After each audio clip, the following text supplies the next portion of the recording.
सदगुरुदेव की जय। कबीर साहेब की जय। अपने अपने माता पिता की जय। बुद्ध मंगलमयी संत समाज पधारेला देवीओ देवताओ सजनों मारा वती आप सौने साहेब साहेब साहेब। कबीर साहेब की एक प्रख्यात साथी कबीर कहे कमाल की दो बात और सीख ले। कर ले साहेब की बंदगी भूखिया को भोजन दे। आ साथी बहु प्रसिद्ध है। आ साथीना माध्यमथी एक मनुष्य अने आ जेटला जीव छे ए बधाने लागू पड़े छे। अने गमे ते संप्रदाय होय, अनक्षेत्र होय, वृद्धाश्रम होय के कोई पण अन्य धार्मिक प्रसंग होय त्यां पण आ साथीनो उपयोग थाय छे। अने आ साथी बधाने मानवी पड़े छे। त्या कबीर साहेब कहेवा मांगे छे के दो बात सीखी। हवे काशीनी अंदर कबीर साहेब सभा भरी अने बैठा था। त्यां कोई भक्त लोगो आव्या सत्संग में बैठा। त्यार पछी कबीर साहेब ने एक भक्तए प्रश्न कर्यो के साहेब आ जीवन उद्धार करवा माटे शुं करवुं? टूंको रस्तो शुं छे? એટલે કબીર સાહેબે કીધું કે લાખો પુરાણો ગ્રંથો નું જ્ઞાન લ્યો, ગ્રંથો વાંચો, કથામાં જાઓ, કીર્તનમાં જાઓ, એનાથી ઉત્તમ રસ્તો હું ટૂંકમાં આપું છું। તો કે વિનંતી કરી અમને જણાવો એનો ટૂંકો શોર્ટકટ રસ્તો શું છે? એટલે આ કબીર સાહેબે આ સાખી કીધી કે कर ले साहेब की बंदगी અને ભૂખ્યાને ભોજન દે દે। આ બે શબ્દ યાદ રાખવાના બસ તમારો બેડો પાર। હવે આના વિશે કહાની છે।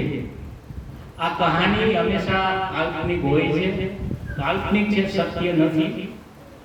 છતાં એમાંથી આપણે ઘણું શીખવા મળે છે। જે બી કહાનીઓ હોય છે એમાંથી પ્રેરણા લેવાની હોય છે। ભલે કહાની બનાવવામાં આવેલી હોય છે, સત્ય નથી હોતી, છતાં એમાંથી ઘણું જ્ઞાન મળે છે। તો આ કહાની આ પ્રમાણે છે। એક નાનું એવું ગામ અને આવો ઉનાળાનો તડકો। તો ગામની અંદર એક યુવાન 20-21 વર્ષનો નવજુવાન બહુ ભક્તિભાવવાળો આવા ઉનાળામાં તે રોડ ઉપર અમુક જગ્યાએ પાણીનું પરબ બંધાવે, પોતે પાણી પાય બધાયને। અત્યારે ઘણી ફેસિલિટી થઈ ગઈ છે। આ પહેલાના જમાનાની વાત છે કે રોડ ઉપર પાણી પણ ન મળતું ઉનાળામાં। એટલે આને 4-5 નાંદું મૂકેલી અને ઠંડુ પાણી બધાને પાય। આમ કરતા કરતા થોડાક દિવસ વયા ગયા તો 4 યુવાનો દરરોજ અહીંયા આવે પાણી પીવા। આજુબાજુના ગામના પણ નહોતા। એને વિચાર કર્યો કે આ યુવાન દરરોજ અહીંયા આવે છે અને હું આને કેમ નથી ઓળખતો? કારણ કે આજુબાજુના જો ગામના હોય તો હું એને ઓળખી શકું। તો આ તો નવા યુવાન છે ચારે, એટલે એક દિવસ એમને પ્રશ્ન કર્યો કે તમે છેલ્લા 20-25 દિવસથી અહીંયા આવો છો, પાણી પીવો છો અને આટા મારો છો, આજુબાજુના ગામમાં જાઓ છો, તો તમારો મને થોડો પરિચય આપશો? એટલે આ યુવાને કીધું કે અમારો પરિચય ન લેવામાં મજા છે. એને તો વિચાર આવ્યો કે ભાઈ પરિચય આપવામાં પણ આને તકલીફ પડે છે, તો છતાં બી કાંઈ વાંધો નહીં. 2-3 દિવસ થયા પછી આ લોકો સાથે બેસે, ક્યારેક ભોજન પણ સાથે કરે અને સંબંધ ગાઢ થતા ગયા. એટલે આ યુવાને કીધું કે ભાઈ હવે તો મને તમારો પરિચય આપો. તો કે જો મારો પરિચય સાંભળો, અમે યમના દૂત છીએ ચારે ચાર.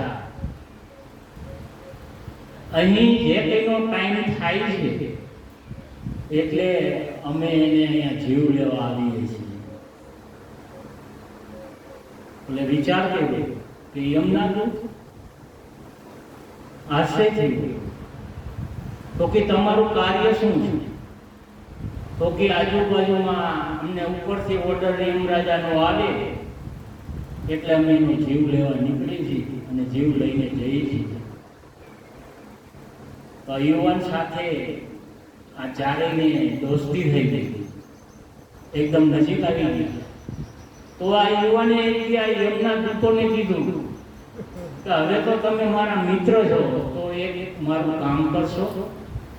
તો કે બોલો શું કામ છે? તમે કરશો? જરૂર કરી. મારું મૃત્યુ કેવી છે અને કેવી રીતે છે આ બધો હિસાબ યમરાજા પાસે હોય. આવું બધું ગરુડ પુરાણમાં પણ લખવામાં આવેલું છે. ગરુડ પુરાણ એ કાલ્પનિક છે, મનુષ્યને બીવડાવી અને સાચા રસ્તે લેવા માટે છે. આ પણ એક કહાની કાલ્પનિક જ છે, પણ બહુ શીખવાનું છે. એટલે આને તો કીધું કે ભાઈ હવે અમે યમરાજા પાસે જાશું અને તમારું કામ બતાવશું. આ તો ચારે યુવાન જતા રહ્યા યમરાજ પાસે. યમરાજ પાસે બધું લિસ્ટો હોય, કોનો ટાઈમ ક્યારે છે, જન્મ અને મૃત્યુ, આ વચ્ચેનો જે ગાળો છે એનું નામ જીવન. એટલે આનું જીવન કેટલું છે આ જાણવું હતું એના દોસ્તને. આ તો યમરાજાના દૂતનો દોસ્ત હતો. યમરાજાને ખ્યાલ નહોતો અને રાતના ટાઈમે જે બધી લિસ્ટ હતું, આ બધી ફાઇલો હતી, એમાં આ જોવાની ફાઇલ કરી હતી. કારણ કે એનો દોસ્ત થઈ ગયો, એને આ કામ કરવું. દોસ્તની ફાઇલ જોઈ અને એને વાંચી દીધી કે યુવાનનું મૃત્યુ કેવી રીતે છે. આને તો ચારેયને બહુ દુઃખ લાગ્યું કે યુવાન લગ્ન પહેલા મૃત્યુ પામશે, લગ્નના દિવસે જ. આ બધું લખેલું કે આને નાક પર છે અને મૃત્યુ પામશે. આ ફાઇલ વાંચી એટલે પાછા ધરતી લોક ઉપર આવ્યા એટલા યુવાન પાસે ગયા, કારણ કે એમનો દોસ્ત હતો. રોજ હવે સાથે બેસે, એમના ઘરે જાય, જમે સાથે. એટલે આને કીધું કે તમે મારું જે કામ આપ્યું સોંપ્યું હતું મારા જીવન વિશે તમે જાણ્યું. એટલે આ ત્રણેય જણા મીંડા રોવા. ચોથો એક નાનો હતો, એ પણ મીંડો અતિ રોવા માંડ્યો, બહુ જ રોવા માંડ્યો. તો કે દોસ્તો રોવામાંથી, અરે કે કહેવાય એ વાત નથી, તું નહીં સાંભળી શકે. તો કે મારામાં શક્તિ છે, હું ગમે તેવી વાત હશે એ વાતને હું બચાવી. તો કે હવે સાંભળ, યમરાજા પાસે તારો મૃત્યુ નિશ્ચિત છે અને જુવાનીમાં જ છે. તું લાંબો ટાઈમ જીવીશ નહીં. તું લગ્ન કરતો નહીં. જો તું લગ્ન કરીશ તો તારું મૃત્યુ થશે ને થશે. લગ્નની એક રાત પણ તું વિતાવી શકીશ નહીં. તારા લગ્ન થયા પછી તારું મૃત્યુ ફાઇનલ થઈ જશે. આ યુવાન થઈ ગયો, મા બાપ ભાઈઓ કુટુંબમાં મોટો, એટલે એમને થયું, એના મમ્મી પપ્પાએ કીધું કે બેટા તું હવે લગ્ન લાયક છો તો હવે ક્યાંક તારો સંબંધ કરવો છે. આ છોકરાએ ના પાડી કે મારે લગ્ન કરવા નથી. મમ્મી પપ્પા અને એમ થયું કે ભાઈ આ છોકરો કેમ ના પાડે છે. 6 મહિના થયા, 12 મહિના થયા, બધા સમજાવે, ઘરના સભ્યો, વડીલો. પછી એમને થયું કે હવે મારે માનવું પડશે. એવામાં એના મમ્મી પપ્પા અંધશ્રદ્ધા જેવો આપણા દેશની અંદર જ્યોતિષમાં ગયા અને જે જોશ જોવડાવ્યા. અને છોકરો અમારો લગ્નની ના પાડે છે તો એને કંઈક નડતર છે, તો કે એના માટે જાપ કરવા પડશે. તો કે એની વિધિ શું છે? તો કે તમારે 2 માણસને 1 લાખ જાપ કરવા પડશે. આજે પણ આપણા સમાજની અંદર આ રીતે આપણે ભરમાવવામાં આવતા હોઈએ. પંડા પૂજારીઓ છે, જ્યોતિષો છે, ભુવા છે, દોરા ધાગા કરી અને માણસોને ફસાવતા હોય છે. એવી રીતે આ મા બાપ એકદમ ગામડાના સીધા અને આની વાતમાં આવી ગયા અને કર્મકાંડની અંદર ફસાઈ ગયા. ભુવા પાસે ગયા, ભુવાએ પણ દાણા જોયા તો કે તમને નડતર છે, ગ્રહ નડે છે, તો એમને દોરા ધાગા કરાવ્યા, એના પૈસા આપ્યા, જ્યોતિષને પૈસા આપ્યા, પંડા પૂજારીઓની પાસે લૂટે. આવી રીતે એમને કીધું કે હવે તને કઈ નડતર નથી.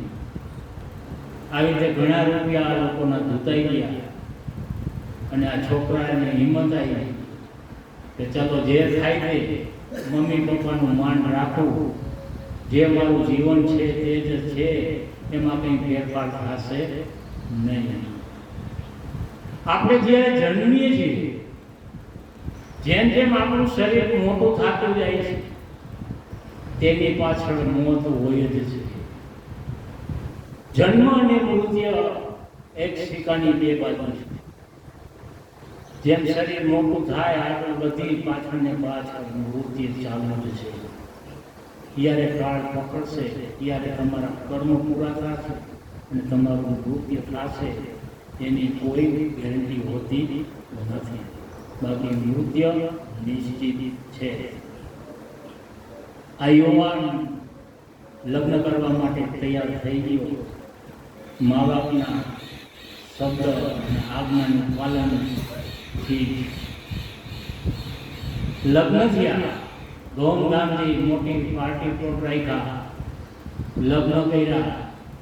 કુટુંબ સગા બાલાઓને બધાને સારી રીતે જબરદસ્ત આયોજન કરી અને લગ્નના થયા. લગ્ન થયા, કન્યા આવી ઘરે. 2 માળનું મકાન હતું.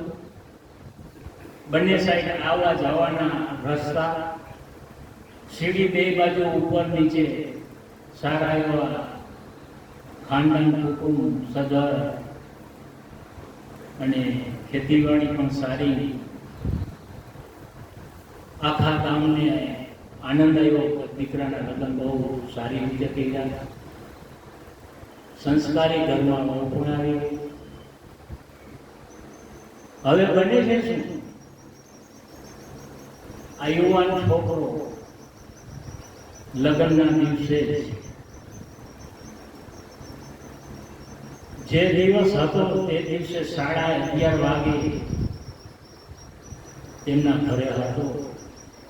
ભાઈ દોસ્તારના ગ્રુપમાંથી શાળાએ ગયા છે, તેમને પત્નીની પાસે જવા માટે નીકળ્યો અને આ યમરાજાના દૂતોએ એને કીધેલું કે તારું મૃત્યુ લગ્ન પછી પહેલી રાત્રે અને 12 વાગ્યે નિશ્ચિત છે. આ ટાઈમ આપી દીધો. છોકરાને ખબર હતી,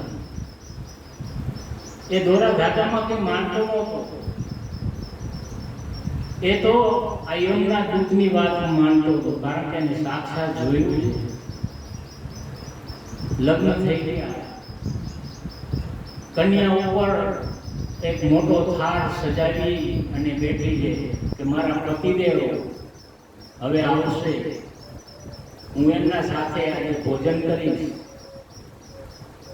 પછી 30 જાતની અલગ અલગ મીઠાઈ, શીરો, દૂધવા, પૂરી, રોટલા, રોટલી, અન્ય સબ્જી, મીઠાઈઓ, અલગ અલગ પ્રકારના મિષ્ટાન, દાળ ભાત, ગરમ દૂધ, કેસર નાખેલું, આવો મોટો જબર થાળ રાખી અને ઇંતજાર કરે છે. 11:30 વાગ્યા એટલે આ યુવાન થોડો સીડીના પગથિયા ચડ્યો 4-5, ત્યાં જબરડે કાળો નાક, કાળો કપડા મારતો આડો આવીને ઉભો રહી ગયો. આ કાળો નાક કોણ છે? આ જે 4 મિત્ર હતા એમના એમાંનો એક છે જે બત્તી રોતો હતો, કારણ કે એની ડ્યુટી હતી કે યમરાજાનો આ દૂત છે એને સોંપેલું કે તારે કાળો ઝેરી નાગ થઈ અને આ યુવાનને તારે દંશ મારવાનો છે રાત્રના 12 વાગે. આ તો હજી 11:30 હતા. આ યુવાન છોકરો આ નાગને જોઈ અને ગભરાઈ ગયો. એટલે નાગે એને વાત કરી કે યુવાન, હું તારો દોસ્ત છું, તારી સાથે હું ખૂબ જઈનો છું, સાથે બેઠા છીએ, વાતચીતો કરી છે. હું યમરાજનો આ દૂત જે નાનો હતો અને બહુ રોતો હતો, કારણ કે તારા જે જીવ છે એ મારે લેવા આવવાનો હતો એટલે મને દુઃખ થતું. હું તારો મિત્ર આજ નાગ થઈને આવ્યો છું. હવે હું તને દંશ મારતો નથી અત્યારે. જો અત્યારે દંશ મારીશ તો અત્યારે 11:30નો ટાઈમ થયો છે, તારું મૃત્યુ 12 વાગે છે, તો તારે અડધી કલાક તરફડિયા મારવા પડશે. તું હેરાન થઈશ, તારો જીવ નહીં જાય, બહુ પરેશાન થઈશ. એટલે આપણે સાહેબની બંદગી કરી. કબીર સાહેબે કીધું કે બંદગી કરો પહેલા, અને નિશ્ચિત થઈ ગયું કે મારો અડધી કલાક મારું જીવન છે. એટલે ધ્યાનમાં બેસી ગયો, સદગુરુને યાદ કરવા માંડ્યો.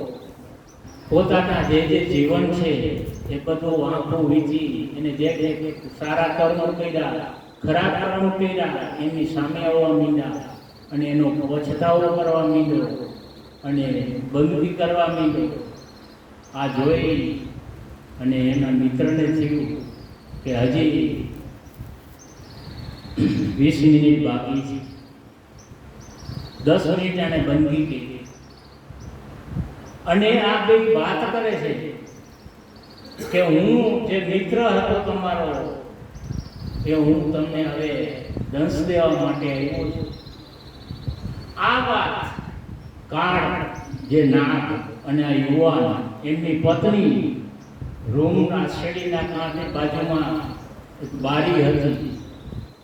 એ બારીમાં બેઠી બેઠી આ વાત સાંભળે કે મારા પતિદેવ, જો સત્ય જે દેવ હોય તો એ પતિ છે. આજના યુગમાં આનું મહત્વ ઘટી ગયું છે.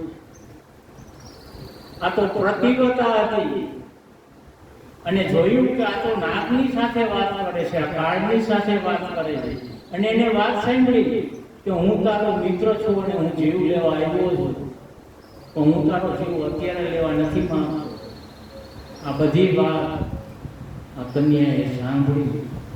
આ તો મારા પતિદેવનો જીવ લેવા આવ્યો છે અને મારા પતિદેવ પણ સ્વીકારે છે કે તું મને 12 વાગે કે અત્યારે ગમે ત્યારે માર, મને કોઈ એમાં ફરક પડતો નથી. આ કન્યાના મનની અંદર બહુ આઘાત લાગ્યો. હવે શું કરવું? આ મોટી એક થાળી મેં સજાવીને રાખી છે એમના સાથે ભોજન કરવા માટે, પણ એ ઉપર આવી શકે એમ નથી. ત્યાં તો આ નાગ અને દંશ છે. 11:15નો ટાઈમ થઈ ગયો. ત્યાં બાજુમાં આમના મકાનની બાજુની અંદર શેરીમાં એક નાનો ગરીબ માણસ ઝૂંપડપટ્ટીમાં રહીએ, ટાયર પતરી નાખી, નાનો ઊભો, એકદમ પરિસ્થિતિ ખરાબ. ત્યાં એમના પિતાજી અને દીકરી અને દીકરો બહાર ગયેલો, તો એમના પુત્રવધુ ને ડિલિવરીનો ટાઈમ 11:15 થયા, ડિલિવરીનો ટાઈમ થઈ ગયો. પ્રસૂતિની પીડા માંડી થવા. એમના પિતાજીને કહેવા માંડી. તેમના એક માજી હતા, એમને માજીને વાત કરી કે હવે અમને દીકરીને ડિલિવરી આવે છે, આ પ્રસૂતિની પીડા બહુ થાય. 5 મિનિટ થઈ. પહેલાના જમાનામાં ઘરે ડિલિવરી થઈ જાય, કોઈ ટેકનિકલ બાઈ હોય એ પણ આવી અને ડિલિવરી કરતી, અને અમુક ઘરના જે મોટા ગરડા હોય એ પણ બહુની ડિલિવરી, દીકરીઓની ડિલિવરી કરતા. એવી રીતે આ ડિલિવરી થઈ ગઈ. 5 મિનિટ થયો. 5 મિનિટ પછી એમને બહુ ભૂખ લાગી દીકરીને કે મેં બાળકનો જન્મ આપ્યો છે, મને ખૂબ કષ્ટ પડ્યો છે, હવે મને બહુ ભૂખ લાગી છે. આ રાતના 11:15નો ટાઈમ થઈ ગયો. હવે આ કુબાની અંદર કંઈ હતું નહીં એના ઘરે. આજુબાજુમાં 11:15નો રાતનો ટાઈમ અને ડિલિવરી આવી અને એની માને બહુ ભૂખ. એટલે મેં કીધું કે મને ભૂખ છે, કાંઈ બંદોબસ્ત કરો મારે જમવા માટેનો. જમવાનું 11:15 ક્યાં? ગામડું હતું. આજે સિટીની અંદર રાતના હવે ચાલુ હોય છે અમુક જગ્યાએ, પણ આ તો બહુ જૂનો જમાનાનો ટાઈમ અને ગામડામાં કંઈ જમવાનું મળે નહીં.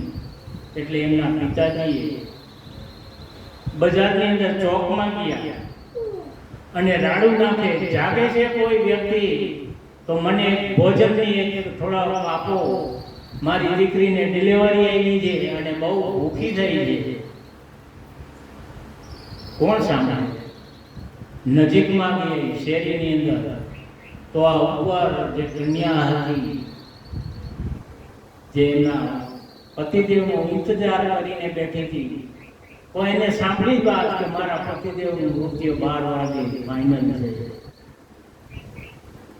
હવે આ 12માં 15 મિનિટ ઓછી છે. આ વાત સાંભળી આ વૃદ્ધની, એટલે આ દીકરી સજાવેલો એના પતિદેવ માટેનો ભોજનનો સુહાગનાટનો પેલો થાળ, જે સાથે બેસીને જમવાના પ્લાન, આ ભોજનનો પ્રસાદ લઈ અને દીકરી ધડાધડ પગથિયા ઉતરતી આ વૃદ્ધ પિતાજી પાસે માગણ હતો, ગરીબી હતી, એને આખો થાળ આપી દીધો. મોડિયો હતો, પહેલાના જમાનામાં મોડિયા હતા, વૃદ્ધોને ખબર છે. આ વૃદ્ધે જોયું કે આ દીકરીના લગ્ન આજે થયેલા છે, એટલી નિશાની હોય. ઘૂંઘટ કાઢી મોડિયો નાખેલો પ્રસાદનો થાળ મોટો અને આ દીકરીને આપી દીધો એના વૃદ્ધ પિતાને. આ વહુ જતી રહી, આ કન્યા જતી રહી, જઈ એમના ઉપરના રૂમમાં ઇંતજાર કરે છે. આ વૃદ્ધ પિતાજી એમની દીકરીને જે ડિલિવરી આવી હતી એના માટે આ થાળ લઈ અને પહોંચે છે કે લે દીકરી તું ખા. દીકરી થાળ મીંડી ખાવા ભૂખ એટલી, શીરો હતો, દૂધ હતું, શાકભાજી હતા, દાળ ભાત એવું જે કંઈ ભોજન હતું, કેસરનાના દૂધ. કારણ કે આ તો એમના પતિદેવ માટેનો પ્રસાદનો થાળ હતો. એને નક્કી થઈ ગયું કે મારો પતિદેવ નિશ્ચિત છે, આજે મૃત્યુ છે. વાત સાંભળી લીધી કાળની સાથે. એટલે એમના પિતાજીને આ દીકરી પૂછે છે જે ડિલિવરી આવી હતી, મને એટલી ભૂખ લાગી છે પિતાજી, એમ થતું હતું તો મને જે મળે તે હું ખાઈ લઉં. હવે આ પ્રસાદ આવ્યો છે, પ્રસાદ ખાઈ લઈએ. અને ખાતા ખાતા કહે છે કે પિતાજી આ પ્રસાદ તમને આટલા ટાઈમે રાતના 12:30 અને માથે 5 થઈ ગઈ હતી, આ કોને? તો કે દીકરી મેં કાંઈ પૂછ્યું નથી કે કોણ જાતની છે, શું નામ છે, કોણ છે. તો દીકરી કે કાંઈ વાંધો નહીં, આ પ્રસાદ મારું જે બાળક જન્મ્યું છે એ અને હું બે ખાઈ છું. હું ખાઉં છું એ મારા દ્વારા આ બાળકને પણ પ્રસાદ મળે છે, કારણ કે હું એને દોરાવીશ. એટલે એમને પિતાજી હું કાંઈ ઓળખતો નહોતા પિતાજી.